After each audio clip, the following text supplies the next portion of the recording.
Boa tarde, eu sou Joel Scala, está no ar o Observatório do Terceiro Setor. Temos falado muito nas últimas semanas sobre a situação da saúde, do transporte, da educação em nosso país. E hoje daremos continuidade ao debate falando de outro aspecto importante, a cultura. Na semana passada, o Museu Paulista, ligado à USP, o famoso Museu do Ipiranga, sofreu uma interdição surpresa para o início de uma reforma, a maior em 123 anos de existência.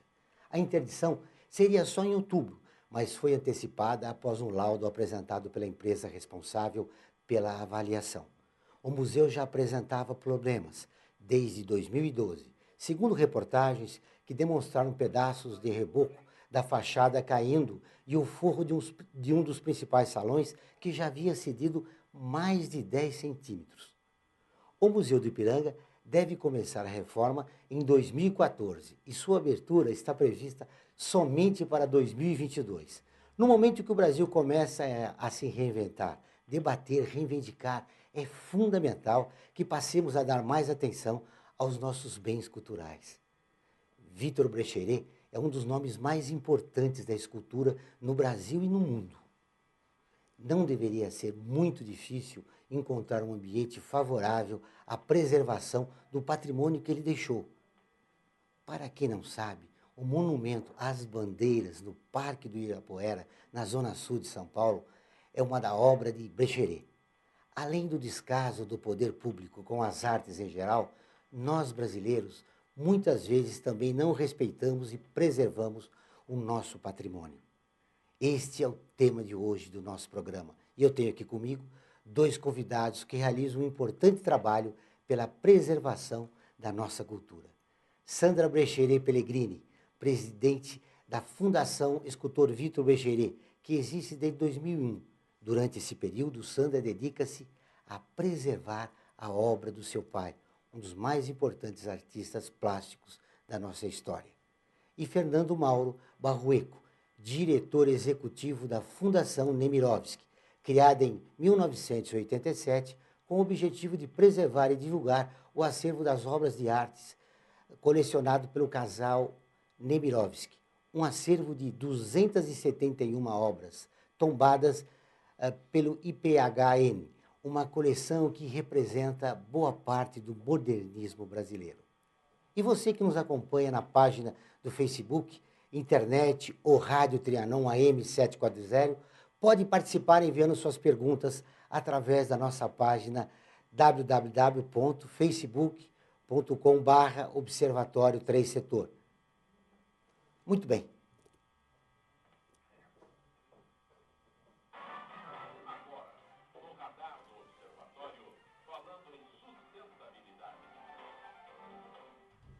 Com o jornalista Reinaldo Canto, colunista da revista Carta Capital. Boa tarde, Joel. Boa tarde aos ouvintes do Observatório do Terceiro Setor. Um estudo feito com consumidores, veja só que interessante, mostrou reprovação a empresas nacionais que exibiram seus anúncios durante a Copa das Confederações. Foram ouvidos 1.420 pessoas nas 6 cidades sede da competição, além de São Paulo, no mês de julho. Essa pesquisa foi feita pela empresa Nielsen. O interessante, Joel e ouvintes, é que a mesma pesquisa realizada no ano passado sobre a realização da Copa no Brasil havia tido a aprovação da maioria dos consumidores. A título de comparação, em 2012, a Copa do ano que vem era aprovada por 71% dos pesquisados e 33% achavam que seria um mau investimento para o país. Já em julho deste ano, tudo mudou após a realização da Copa das Confederações e dos protestos de junho. Essa aprovação da Copa caiu para menos da metade, ou seja, 45%. Veja bem, no ano passado era de 71% e agora caiu para 45%. E consideraram uma má ideia realizar a Copa por aqui, aumentou para 61% contra 33% no ano passado. Em relação às marcas apoiadoras do evento, no ano passado era de 67% a aprovação dessas marcas. E desse percentual, 57% diziam na época que comprariam produtos, sim, vendidos pelas empresas apoiadoras da Copa. Na ocasião, a rejeição às marcas foi de apenas 3%. Já em julho, outra virada, em julho deste ano. Vejam só, 32% das pessoas agora dizem apoiar as marcas patrocinadoras e 31% disseram que comprariam seus produtos, muito diferente daquela primeira. Então, só relembrando, 67% no ano passado caiu para 32% apoiando as marcas e de 57% dizendo que comprariam os produtos vendidos por essas empresas apoiadoras, caiu para 31%. E a rejeição, que era de apenas 3% no ano passado, saltou para 22%. O alvo da pesquisa verificou a aceitação ou rejeição das marcas que anunciaram em televisão durante os jogos em TVs abertas. O que eu gostaria de deixar registrado é que cada vez mais será importante as empresas se preocuparem com suas ações, sejam elas de caráter publicitário, em apoio a causas ou eventos. Onde apenas tiver o lucro como base de atuação, a tendência é que a empresa seja cada vez mais questionada pelo consumidor, que poderá até mesmo puni-la. Também deixo aqui uma mensagem aos consumidores. Façam jus ao poder que vocês, que nós, temos de premiar as empresas que fazem um bom trabalho. Sejam responsáveis do ponto de vista social e ambiental. Tratem bem clientes e funcionários, além de serem transparentes em suas atividades. Na mídia, que tal, aí para as empresas, obviamente, que tal patrocinar os bons programas, as boas revistas, jornais e portais de internet, como o nosso Observatório do Terceiro Setor, né, Joel? É verdade. Que contribuam efetivamente para o aprimoramento de nossa sociedade, ao invés de programas com boa audiência, mas que promovem enormes baixarias. Reinaldo Canto, para o Observatório do Terceiro Setor. Obrigado, Reinaldo. Até a próxima quinta-feira. Até, um abraço. Para você também. Nós ouvimos nosso colunista Reinaldo Canto. Ou seja, antes de mais nada, boa tarde, Fernando Barroê, com um prazer recebê-lo no nosso programa. Eu que agradeço. Boa tarde, Sandra. Prazer estar aqui. Satisfação revela novamente. Pela nosso boletim do nosso colunista de sustentabilidade, não vai ser um bom negócio anunciar na Copa do Mundo, né? Eu acho que o povo está receoso, né? Eu acho que a população está com medo de uma... a economia aparentemente começa a demonstrar alguns sinais não favoráveis, então acho que ano que vem, 2014, acho que algumas pessoas não sabem o que vai ser e o que vai acontecer. Talvez a inflação alta, essa questão da Copa, os gastos públicos, né, com os estádios, então acho que o problema, na verdade, é esse.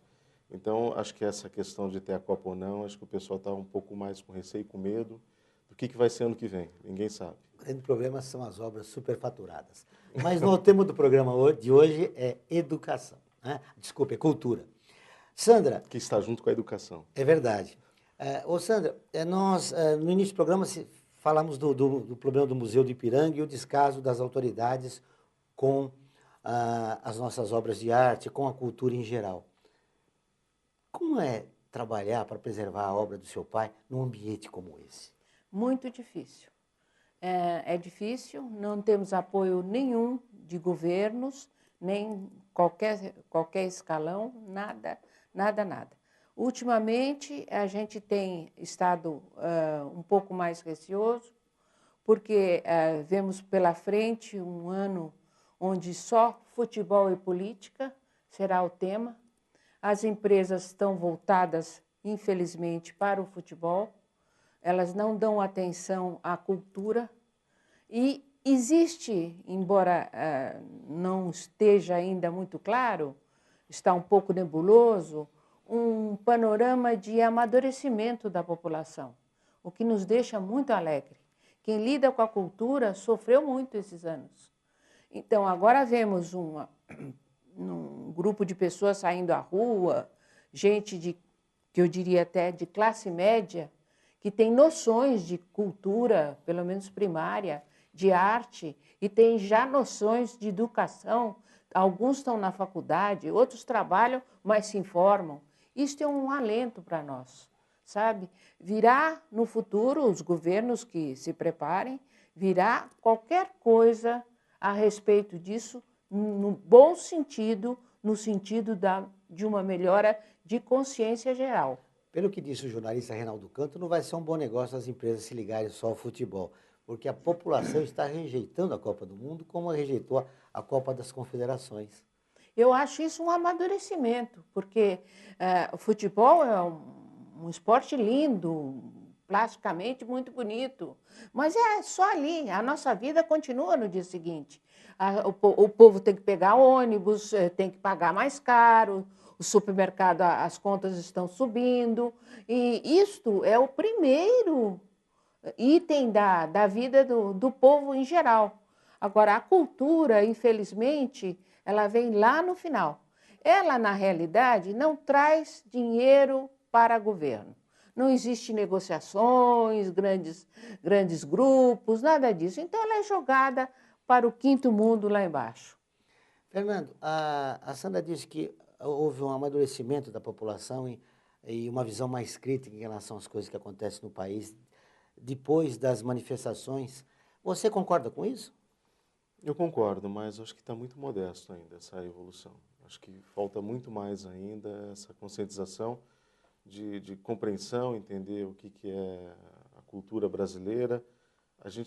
É claro, a gente tem essa cultura ligada ao futebol, ligada ao samba, ao carnaval, mas importante também é a gente conhecer os nossos artistas, conhecer a música, a arte plástica, o teatro, e isso está, sim, tem uma melhora, mas acho que ainda a gente está engateando.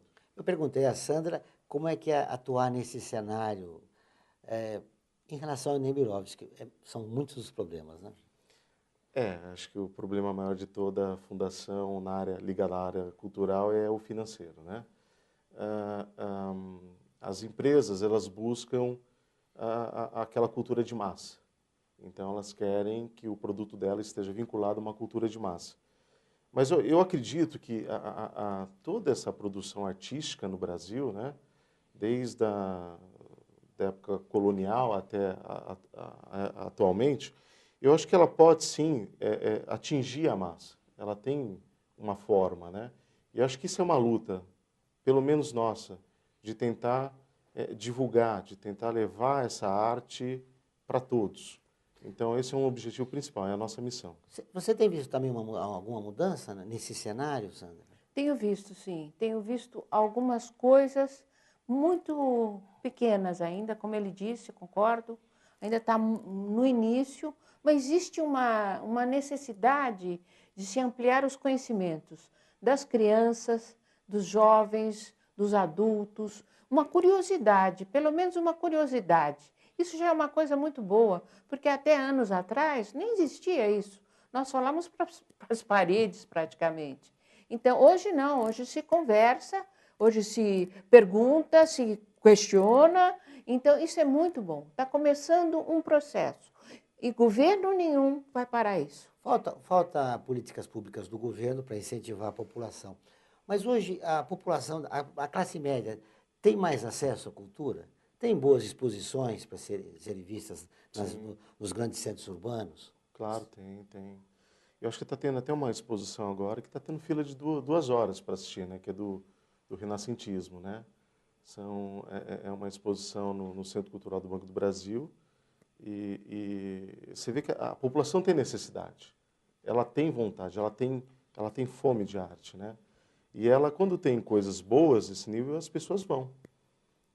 Mas para a nossa fundação, que fica na Estação Pinacoteca, que é ao lado da Sala São Paulo, muitas vezes as pessoas não sabem que a gente está lá, está instalado lá, que nós temos uma obra maravilhosa, eu sempre digo que é a joia da coroa, que é a Antropofagia de Tarsila do Amaral, que quando essa obra foi para uma exposição no Rio de Janeiro, uma exposição especificamente de Tarsila do Amaral, ocorreram filas também, né, para ver essa exposição.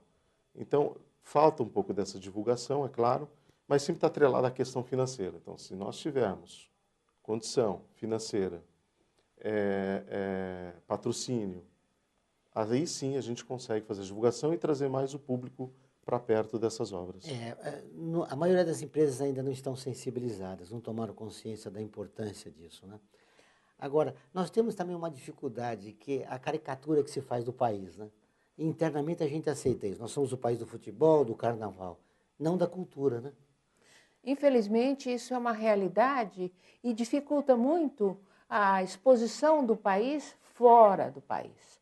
Nós temos melhores artistas, a cultura nossa é de primeira categoria, porque ela é de primeira categoria. Ela não tem ajuda nenhuma. A nossa imagem fora é uma imagem, até, desculpe falar, mas é meio ridícula. E não corresponde à realidade dos nossos anseios. Nós que trabalhamos com arte e cultura, quando a gente chega em algum lugar do primeiro mundo e fala, eu trabalho com escultura, eles ficam assim, como se... Não falam, mas como se estivesse perguntando, mas existe escultura no Brasil? Lá no Brasil? Ou seja, é o país do carnaval, do futebol, então... Infelizmente. E como é que a gente quebra isso, Fernando? Puxa, Joel. Assim, o que é interessante nessa globalização também, né? Se a gente pegar na América, eu estou falando América do Norte, Central e América do Sul, você tem uma classificação de países que se destacam nas artes plásticas, né? Nessa área de escultura, na área de pintura, que você vê assim, com os Estados Unidos em primeiro lugar, aí você tem México, e eu posso dizer tranquilamente que o Brasil já começa a destacar em terceiro lugar. E essa questão de destaque, eu estou falando assim da questão de museus, de galerias, e também do aumento da procura e de um ganho, uma valorização da arte brasileira. Então, quer dizer, a gente não está mal, não, a gente está muito bem, a gente está crescendo, a gente está se destacando, né? E isso eu acho que é com o tempo, talvez o povo vai começar a entender, saber o que é. Por isso que eu falei, quando você falou que a gente ia falar de educação, tem muito a ver com educação. Então, é importante que os alunos do curso primário, lá desde o começo, comecem a entender, saiba o que foi o modernismo, que saiba o que foi o Grupo Santa Helena, né?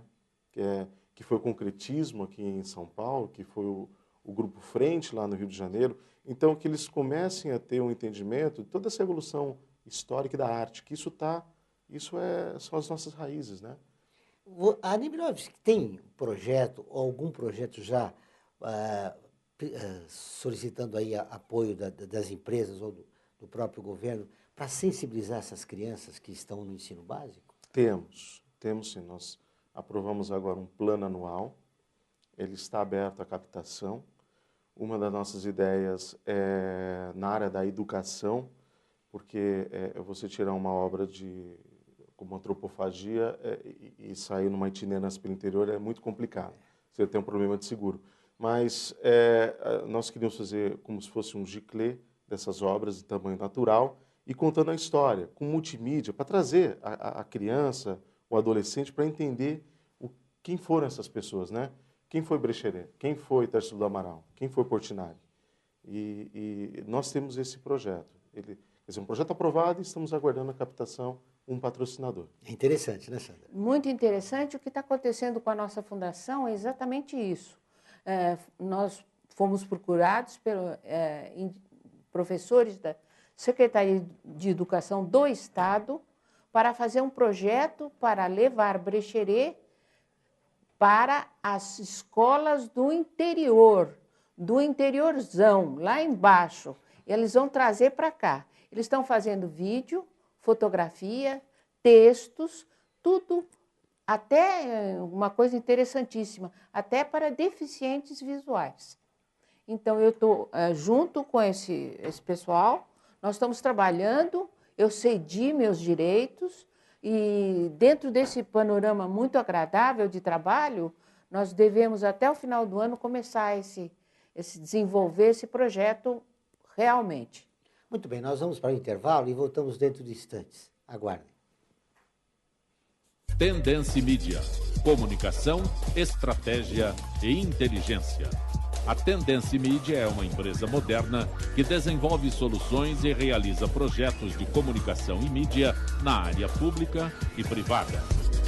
Para melhores informações, entre no nosso site www.tendencimedia.com.br, a porta de comunicação para seu sucesso. A FUNASP colabora com a USP nas relações entre fundações por meio de fóruns, simpósios, seminários, pesquisas e intercâmbio de informações, além do seu investimento na área social. Para melhores informações, entre no nosso site www.funasp.org.br. FUNASP, um marco entre o universo acadêmico e a sociedade. Voltamos com o Observatório do Terceiro Setor. Fernando, na Fundação Nemirovsky você tem tido experiências semelhantes em relação ao problema da captação de verba. O Brasil está globalizado e mais inserido no cenário internacional, tem recebido exposições internacionais que registram filas quilométricas de visitantes, mas a visão em relação à importância da cultura na formação da cidadania tem realmente mudado nesses últimos anos? Você acredita nisso? Eu acredito, sim. Eu espero que mude, que continue mudando, né? Eu queria até aproveitar no primeiro bloco que você falou sobre o Museu do Ipiranga, né? Que é uma coisa assim que a gente fica um pouco chocado, né, com uma notícia dessa. Por que não veio tendo assim um restauro, uma recuperação passo a passo, deixar chegar nesse grau de descuido, de descaso, né? Hoje nós temos o IPHAN, que é o Instituto de Patrimônio Histórico brasileiro, e ele que toma as obras, as propriedades, né, para uma preservação. Mas a gente sente mesmo, até conhecendo a estrutura do IPHAN, não tem uma estrutura talvez adequada, no sentido dele poder até agir com rapidez, ou até financeiramente, para chegar nessas obras. Então, essa é a dificuldade maior, né? A gente tem um país continental com museus e templos, igrejas também, maravilhosas pelo Brasil todo, né? E que tem assim um descaso, tá lá jogado. Então você encontra coisas assim que poderia estar sendo preservada, sendo aberta para a população e acaba. Eu acho que o Brasil é muito grande e a gente precisa evoluir muito nessa área, né? Crescer bastante e ter um apoio maior das empresas. Na preservação do nosso patrimônio, né, cultural. Sandra, você também ficou chocada com essa situação do Museu do Ipiranga? Olha, eu fiquei chocada, mas não muito, porque eu convivo com os monumentos do Brecheret em praça pública. E gostaria até de contar um fato muito triste, que é a questão de um tempo atrás, um prefeito anterior disse que não queria mais monumentos, porque os monumentos dão muito trabalho e muita despesa. Então, a partir dessa mentalidade administrativa, o que se esperar? Esperar que caiam, né? Nós estamos numa luta enorme, junto inclusive ao Ministério Público, para restaurar o Monumento a Caxias. E essa luta tem só 15 anos. Fica ali na Rio Branco, no centro da cidade, né? Exatamente, na Praça essa obra Princesa desde Isabel. criança. Então, é um monumento lindo, ficou rejeitado por problemas políticos, militares, etc., uma fantasia estranha, né, que não tem nada a ver com o monumento, e ele ficou encostado. E agora nós solicitamos ao Ministério Público que acionasse a Prefeitura para que ela tomasse uma providência. E eles estão trabalhando lentamente. E agora se uniram à Fundação do Exército, o que é uma entidade que não tem nada de política, é uma entidade que trabalha junto ao Exército, é uma fundação também. Então, eu tenho esperança que pelo menos um monumento seja salvo. Que é um absurdo. Você não foi consultada como filha e presidente de uma fundação que cuida das obras de Victor Brecheret? Não, eu solicitei ao Ministério Público. Eu pedi... No caso da Prefeitura, que buscou uma outra fundação que não tem ligação nenhuma com o artista?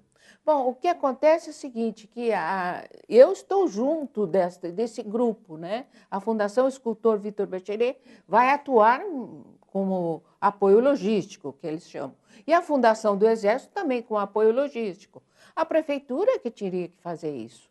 Isso é um bem de todos. É um bem público. É um bem tudo. Todos são proprietários do monumento. Por favor, Fernando. Joel, essa questão, como a Sandra, que é filha, né, do Brecheret, e você tem...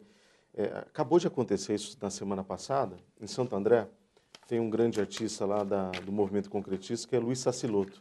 E na avenida tinha uma obra dele, e do dia para a noite tiraram essa obra do local, levaram para um galpão. Eu conversei com o Walter Sacilotto, que é o filho de Sacilotto, né? E ele falou que o movimento foi porque talvez os comerciantes lá achavam que aquilo lá poderia atrapalhar o comércio. E simplesmente o secretário, um dos secretários da prefeitura de Santo André, foi lá e retirou a obra. Ele levou e colocou num galpão. Então é uma coisa assim que choca mesmo. E tem outra coisa em São Paulo também, que você tem os grafites, né? Os grafiteiros que tem. Eu gostaria até de falar aqui dos gêmeos, né? Que eles fizeram muitas obras, muitos muros, grafitaram muitos muros, e a prefeitura simplesmente foi lá e passou uma tinta branca por cima. Até no Vale do Anhangabaú tinha uma obra gigantesca deles, que eu achava, eu cheguei a presenciar no Vale, estrangeiros chegarem, olharem para aquilo e falarem, nossa, são gêmeos, né? The Twins, e tirar e fotografar e ficarem assim, gostarem daquilo, aquilo fazer parte, né, de todo aquele ambiente lá do centro de São Paulo, e de repente a prefeitura vai lá e passa uma tinta em cima, sem saber o que é.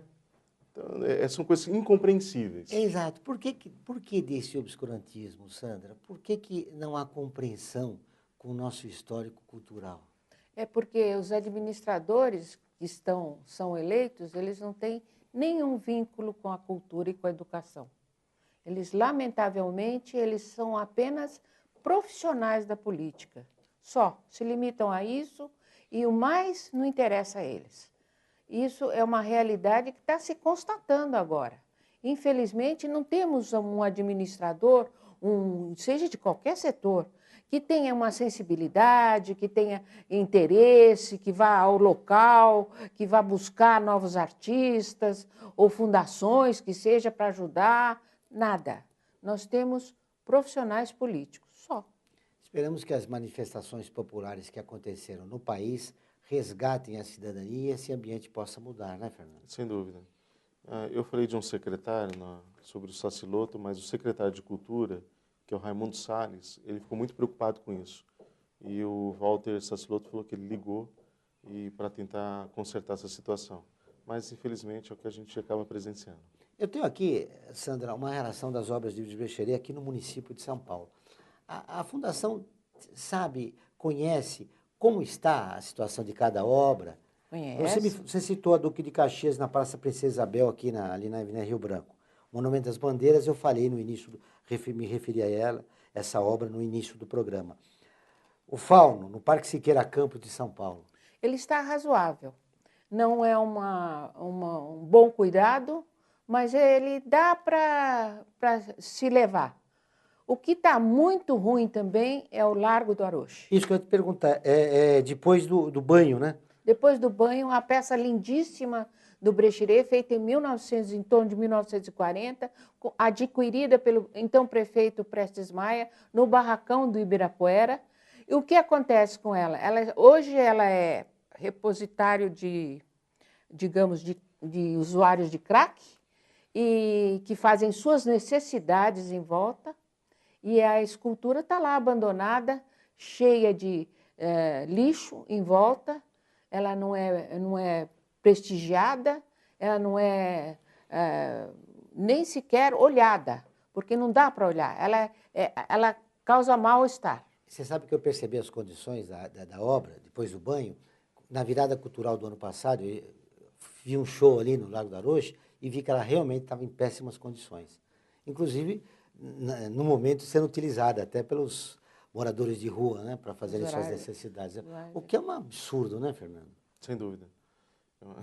É um absurdo, é um descaso, né? E você vê que isso não acontece, né? Até o Monumento às Bandeiras, é assim, né? Falei certo? Porque usa a utilização do S. Eu até acho interessante as pessoas subindo, tirando foto. A minha mulher fica enlouquecida com aquilo, né? Fala, o que é isso? Como é que pode? Mas hoje eu cheguei num ponto que eu olho aquilo e falo assim, eu acho que tudo bem. Eu acho que acaba tendo uma interação da obra com o público, né? Eu não sei como que você... Eu não vejo assim. Encara isso, né, Sandra? É isso aí, Sandra. Na verdade, o monumento, aquele monumento às bandeiras, é um cartão de visitas da cidade. Sim. Então, todas as pessoas que vêm a São Paulo e vão ao Ibirapuera, conhecer o Ibirapuera, querem tirar uma foto ali. E não sei porquê, de uma década para cá, virou modismo as noivas tirarem fotos ali, e que, inclusive, compromete a manutenção, né, da obra, né? Ali é uma coisa interessante, porque é a escultura de praça pública melhor cuidada de todas elas, sem dúvida. Você passa lá, ela está bonitinha. Acontece que quem sobe lá, sobe gente de todos os tipos. Tem aqueles que atiram pedra, tem aqueles que sobem com bicicleta, tem de tudo. Então, no meu entender, monumento não é para subir, nem é para chegar perto. Admirar e ajudar a preservar. Né? Ajudar a preservar, porque é aquele conceito que nós não temos ainda, que nós precisamos. O monumento em praça pública é de todos. Todos que passam lá são proprietários de um grãozinho do monumento. Sinto que você ficou um pouco incomodada com essa situação, né? Esse é literalmente de todos, né, Sandra? Esse é de todos. Vamos continuar essa conversa logo depois do nosso intervalo. Eu quero saber da exposição que a Nemirovski está realizando aqui em São Paulo. Eu volto dentro de instantes, aguardem. Tendência Mídia, comunicação, estratégia e inteligência. A Tendência Mídia é uma empresa moderna que desenvolve soluções e realiza projetos de comunicação e mídia na área pública e privada. Para melhores informações, entre no nosso site www.tendencimedia.com.br, a porta de comunicação para seu sucesso. A FUNASP colabora com a USP nas relações entre fundações por meio de fóruns, simpósios, seminários, pesquisas e intercâmbio de informações, além do seu investimento na área social. Para melhores informações, entre no nosso site www.funasp.org.br. FUNASP, um marco entre o universo acadêmico e a sociedade. É isso aqui, ó. TV Êxito nas redes sociais. Siga no Twitter e curta nossa página no Facebook. Saiba primeiro o que acontece na nossa programação. Vídeos, fotos, notícias e bastidores. TV Êxito, a sua TV na web. Hoje, com a modernidade, vocês podem assistir tudo que está acontecendo pela internet, pelo seu tablet, pelo seu iPad. E parabéns à TV Êxito por essa abertura a mais para os nossos dias de hoje. TV Êxito nas redes sociais. Siga no Twitter e curta nossa página no Facebook. Saiba primeiro o que acontece na nossa programação. Vídeos, fotos, notícias e bastidores. TV Êxito, a sua TV na web. A TV Web, para mim, é mais uma forma de levar informação, de acessibilidade ao conhecimento, à cultura para a sociedade. E por isso, eu acho que é importante a gente ressaltar e parabenizar a TV Êxito por causa dessa iniciativa dela, de levar informação para a população. Isso é fundamental para a sociedade. Muito bem, voltamos com o Observatório do Terceiro Setor, com a Sandra Brecheret Pellegrini, que é presidente da Fundação Escultor Vitor Brecheret, e Fernando Barrueco, que é diretor executivo da Fundação Nemirovski. No bloco anterior, eu falei que eu gostaria de perguntar a você de como está. Você tem uma exposição importante, né, do Walter Levy, um grande surrealista brasileiro. Sim. Quando começou a exposição, como é que ela está, sucesso de público? Ela foi uma exposição difícil, né, para nós fazermos, porque tanta pesquisa, a questão de um artista que foi esquecido, né, um artista que, após o falecimento dele em 1995, ele é de origem alemã, judeu. Ele veio fugido da guerra, da Segunda Guerra Mundial para o Brasil. E aqui no Brasil ele tem um contato com os modernistas, né? Ele convive com o Grupo Santa Helena, com o Bonadei, com o Volpi, muito amigo do Cláudio Graciano, muito amigo do Di Cavalcanti, de Portinari. Tanto é que ele se casa com uma modelo do Di Cavalcanti, a Dirce. E essa exposição, a dificuldade foi porque era um artista em esquecimento, então um artista sem mercado, mas de uma obra fantástica, de uma produção aí de décadas, e são 111 obras expostas. Essa exposição fica até o final de semana agora, depois ela sai de cartaz. E o interessante que a gente, nessa pesquisa, nesse estudo, Na década de 50, a gente viu que aquelas obras elas se pareciam muito com Brasília, né? Então a gente começou a buscar, e eu, pela minha formação, eu sou um advogado, eu consegui resgatar um processo lá do passado, que foi um processo de um desentendimento entre o Walter Levi e o Oscar Niemeyer. Mas é interessante, eu acho que até o Walter Levi, devido às pessoas que ficarem em volta dele, porque você olhando uma obra, você fala, puxa vida, isso aqui é o Palácio do Alvorada. Eu acho que é até interessante. Deixa eu mostrar aqui. Você consegue Enquanto mostrar? você fala... Esse é um esboço que deu origem a uma obra, um quadro. Esse esboço é de 1953. E ele participou no Salão no Rio de Janeiro. Então, essa obra, esse quadro, dizem que chegou até a mão de Oscar Niemeyer, em 1953. Oscar Niemeyer fazia parte do Partido Político Comunista, né? E ele conseguiu essa obra, e ele conviveu um bom tempo com essa obra. Mas aí que eu vejo que onde está a genialidade do Niemeyer. É conviver com uma obra surrealista e transformar aquela obra surrealista em realidade. Como sendo, né, acho que os traços que... Eu te mostrar aqui os primeiros traços do Niemeyer de Brasília, não é isso? Isso.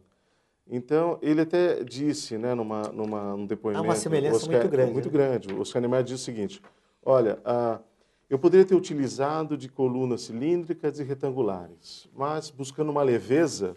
Eu acho que é interessante mostrar de novo a obra do Walter Levi. Buscando uma leveza, eu utilizei essas formas de colunas. Isso. Que disseram que foi uma revolução nas colunas, desde as colunas gregas e romanas, né? E ele utilizou essas colunas, mesmo elas sendo mais caras. Então, para mim, a genialidade de Niemeyer está aí. É utilizar uma obra surreal e transformar em realidade. Eu vi a Sandra balançar a cabeça. Você também acompanhou essa demanda aí, essa briga entre Walter Levi e Niemeyer? Acompanhei, mas conheci Walter Levi pessoalmente. Era um homem muito delicado, sensível. Já conheci bem, já de idade, e tive o prazer de estar com ele algumas vezes. Era uma pessoa excepcional, como pessoa. Como arte, ele é muito importante dentro desse panorama da época dele. Posteriormente apareceu... Do surrealismo. Muito bem. Fernando, então, voltando à exposição que deve terminar agora da Fundação Nemirovsky, foi um sucesso de público, né? Foi estive lá e vi um número a inauguração de foi também pessoas. ótima, muita gente foi. E é interessante que depois dessa exposição nós vamos abrir uma exposição nova em setembro, em parceria com a Pinacoteca do Estado de São Paulo, que vai ser sobre o modernismo. Então, a gente quer pegar as duas salas que nós temos e juntar obras da Pinacoteca e obras da Fundação Nemirovsky. Até nós temos uma obra que está em exposição agora, como destaque do acervo, que é uma obra do Brecheret, que é o Beijo. Eu até acho que trouxe uma cópia. Você trouxe uma cópia, ela está aqui. Se conseguirem também dar um tá aqui. zoom. Vamos mostrar aqui. Atenção, produção, essa aqui é uma obra do Brecheret, que faz parte da coleção Nemirovsky. da Fundação Nemirovsky. Sabia disso, Sandra? Sabia. Eu vi, eu estava contando para ele, eu vi José Nemirovsky e Paulina comprarem esta obra na casa de minha mãe. Ah, sim. Esta obra tem uma origem nobre. E ela é uma escultura dos anos 20. Meu pai trouxe de Paris. Você conhece a história dessa obra? Conheço. Por favor, então conte um pouco. Não, essa é uma obra dos anos 20, né? Feita em Paris, trazida pelo meu pai quando era solteiro. Ele veio se instalar aqui em São Paulo, amava São Paulo, era um paulistão mesmo, de coração. E ele colocou na casa onde ele tinha ateliê. Posteriormente, ele faleceu. Aí, no caso, minha mãe vendeu para o Dr. José Nemirovsky, que foi lá em casa, me lembro, pessoalmente, ele e a dona Paulina. Interessante, obra dos anos 20 do século passado. Anos 20 do século passado. Do século passado. Muito bem, e faz parte dos 271 obras, né? Isso, tombada pelo IFAM. Tombadas pelo IFAM. Muito bem. Eu gostaria também de destacar, importante, né, Fernando, que a Fundação Nemirovsky, na sua administração, tem se destacando para realizar e mostrar as obras, né? Deixadas pelo casal para a população em geral. Você terminou essa iniciativa do Walter Levi, do surrealista, e já começa imediatamente essa do modernismo, não é isso? Perfeitamente. Essa do modernismo a gente pretende ficar, a gente tem um salão maior e um menor. Então os 2 salões será para a inauguração dessa exposição sobre o modernismo. Para quem não sabe, né, o modernismo começa no Brasil com a Semana de 22, né, com o movimento de Oswald de Andrade, com Mário de Andrade, Tarsila do Amaral, isso é interessante. Anitta Malfatti e Tarsila estava na França nessa época. Ela não participa da Junto com o Semana Brecheret também, né? O Brecheret estava lá também estava na França, tinha uma bolsa, se não me engano, ele tinha uma bolsa, né? Ele ganhou uma bolsa Ganhou uma de bolsa, estudos, estava lá. Mas era modernista, né? Não estava fizeram no ato do teatro aqui do Teatro Municipal de São Paulo, né? Que foi o grande. Deixou 13 obras aqui e ele deixou autorização a parentes dele que estavam em posse dessas obras para que cedesse ao Paulo Prado, né? Sim. Grande Paulo Prado, que foi o grande mentor e patrocinador da Semana de Arte Moderna, que a gente lamenta que hoje exatamente não se lembrem mais nada dessas personalidades importantíssimas do Brasil, porque eu considero a Semana de Arte Moderna o movimento mais importante brasileiro. Isso é indiscutível. Interessante, você falou do Walter Prado, acentuando a figura dele. Eu me lembro do Estilo Matarazzo também, organizando as bienais. Não existem mais figuras assim emblemáticas na cultura, né, Fernando, que eram polos de atração e de divulgação da cultura brasileira. Que seriam os mecenas, né? E nós tivemos no passado, há mais de 10 anos, uma figura aí que acabou se complicando também com a justiça, né? Também se utilizava da cultura para tentar alavancar um banco. Eu acho que então a gente sabe de quem a gente está falando, e isso daí acabou, de certa forma, ele acabou ajudando muito para a cultura, né? Ele era um mecenas. Mas assim, existem algumas figuras que aparecem, alguns colecionadores, mas eu diria até que o José e a Paulina Mirovski são mecenas, né?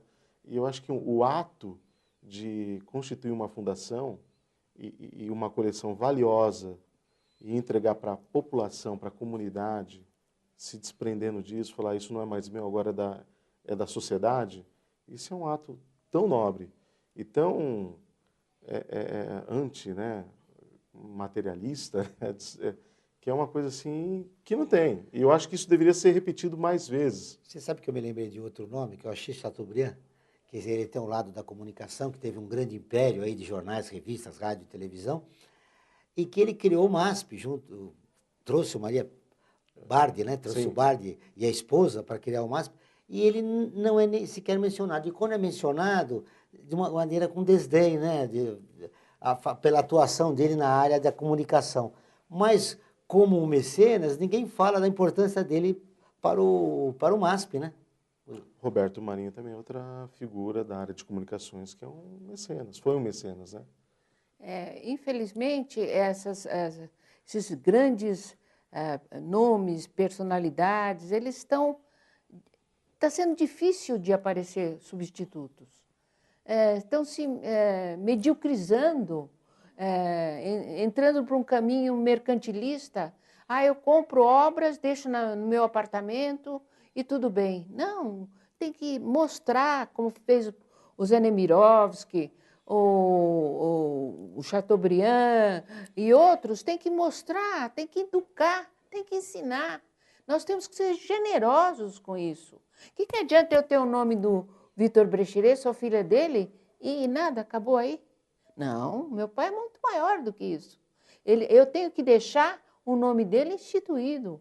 Fala um pouco das atividades realizadas pela Fundação Escultor Vitor Brecheret. Olha, nós temos um site que é muito visitado. Temos mais de 1.500.000 visitas. Esse site é o nosso orgulho, né?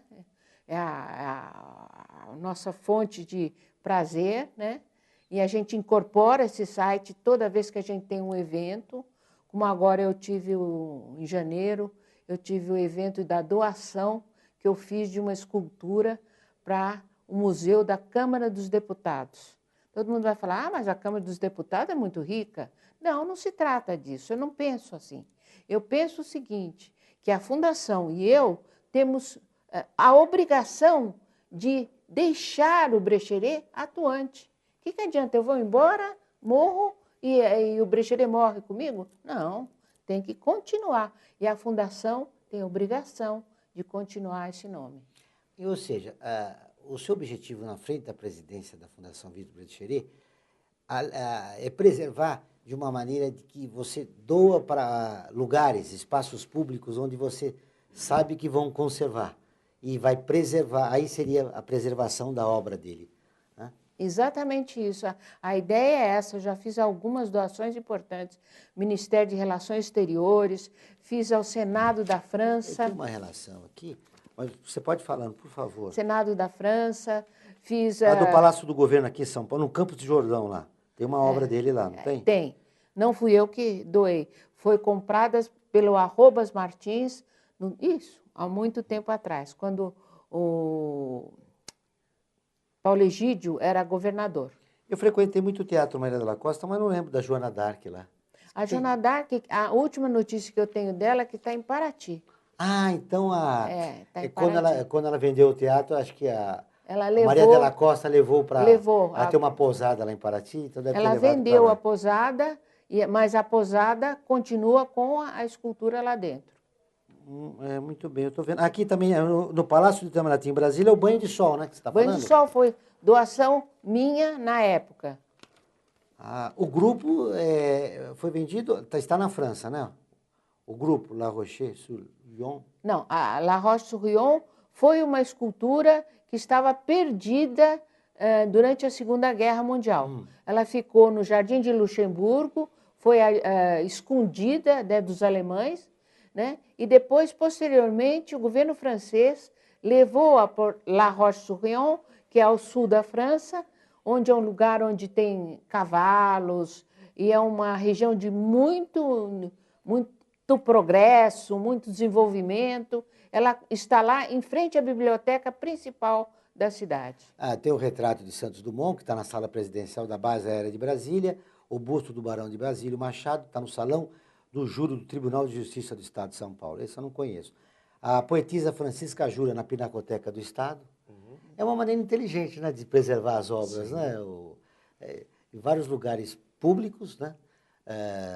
No caso, é uma instituição importante, o Legislativo, embora ele esteja em descrédito em relação à população, a Câmara dos Deputados, com certeza, sempre irá preservar uma obra dessa. Sempre. O Palácio da Justiça, aqui no caso o Judiciário, enfim, é um caminho interessante que ela seguiu, né? Até essa coisa, o beijo, né, de Brecheret poderia estar na casa de um dos herdeiros. Não, hoje ele está lá, a visitação pública, a mostra, né? Isso que é a nobreza da família ter feito aquilo. No início do século passado, era moda nas grandes famílias ricas de fazer obras para os túmulos, né? E ele tem vários aqui, eu estou vendo aqui, 5, 6 obras no cemitério da Consolação, tem obras do Brecheret. Nossa, são belíssimas, eu gosto muito de vê-las. Isso que eu queria te perguntar, Sandra, você frequenta, você vai com assiduidade essas obras públicas do Brecheret? Ao cemitério Até para da Consolação, anotar, né, eu gosto muito. Eu gosto, parece incrível, né? Gostar de ir no cemitério. Mas o cemitério da Consolação, queria deixar bem claro, é o maior museu de esculturas que tem no mundo. É um show atrás do outro. Tem Leopoldo Silva, tem Brecheret, tem Bruno Jorge, e tem os clássicos também. É uma beleza aquilo lá. Interessante. Eu estou quase no final do programa. Olha, você vê, o papo foi tão interessante que quase 1 hora conversando a respeito de cultura, como é muito importante. Mas eu gostaria de deixar, depois dessa conversa prazerosa com meus 2 convidados, o recado de vocês, a importância da preservação das obras, chamar a atenção da prefeitura, ou seja, dos órgãos públicos, da importância da manutenção dessas obras de artistas importantes como Vitor Brecheret, e para a população em geral, que isso é um legado para futuras gerações, não é isso? Inicialmente, eu gostaria das suas considerações finais, Fernando. Então, a gente falou muito sobre obra pública aqui. Eu acho que isso tem que...